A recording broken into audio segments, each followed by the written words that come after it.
Assalamu alaikum.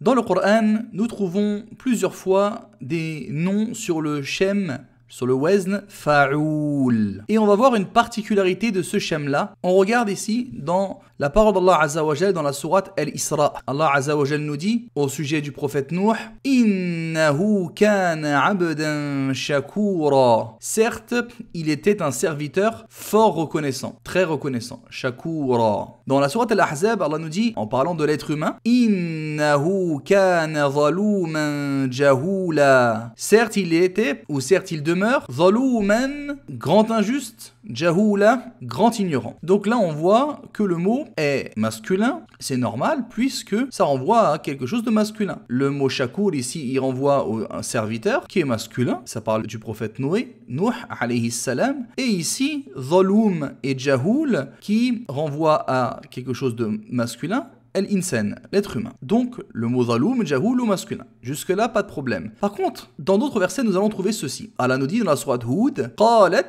donc la femme d'Ibrahim, Sarah, alayha salam, elle a dit, qalat, ya waylata, oh mon malheur, a alidou, est-ce que je vais enfanter? Est-ce que je vais engendrer? Est-ce que je vais avoir un enfant? Wa ana ajouzun, alors que je suis une vieille dame. Ajouz dans le sens de sheikha, alors que je suis une vieille dame, une femme très âgée. Wa ana ajouz. Et là, déjà, on s'étonne. C'est le khabar de ana. Comment se fait-il que ce ne soit pas wa ana ajouzatun au féminin, puisque ça renvoie à une femme. De même, dans la sourate At-Tahrim, Allah nous dit: Ya ayyuhalladhina amanu, ô vous qui avez cru, toubu, repentez-vous, ilallahi, à Allah, taubatan nasuha, d'un repentir sincère, d'un repentir pur. Tauba, c'est un nom féminin.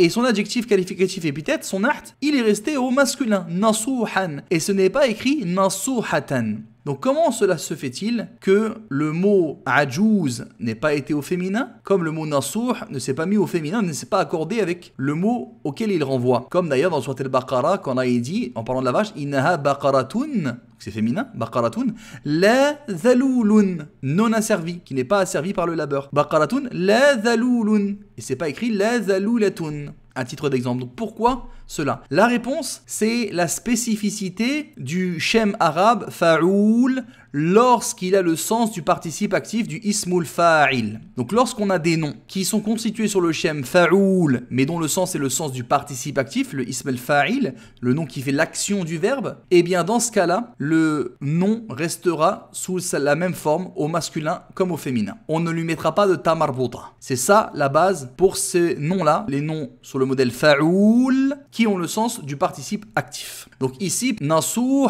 dans le sens de nasih, ajouz dans le sens de ajiz, shakur dans le sens de shakir, zaloum dans le sens de zalim, jahoul dans le sens de jahil, etc.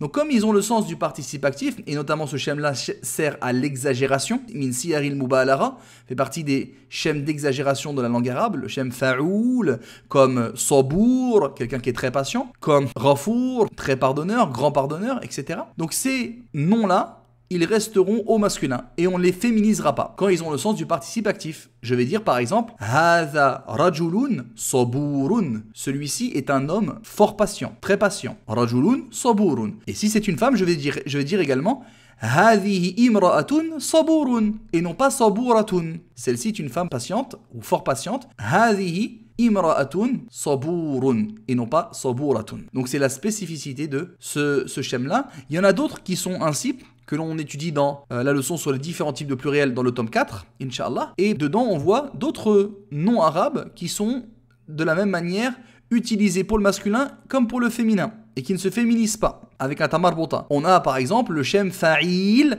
lorsqu'il a le sens du participe passif, du ism al-maf'oul. Exemple, qatil, le tué. Il a le sens de maqtoul, celui qui a été tué. Dans ce cas-là, la base c'est de le laisser ainsi. Qatil au masculin comme pour au féminin. Quand il va caractériser un nom masculin ou un nom féminin, on va le laisser au masculin.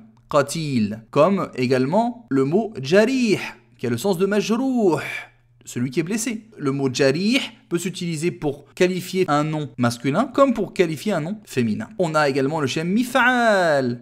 comme mi'atar, le shem mif'il, comme mi'atir, ceux qui sont parfumés ou très parfumés habituellement. Et donc, on voit ce genre de shem là dans le tome 4. Barakallahu fikum, wassalamu alaikum wa rahmatullahi wa barakatuh.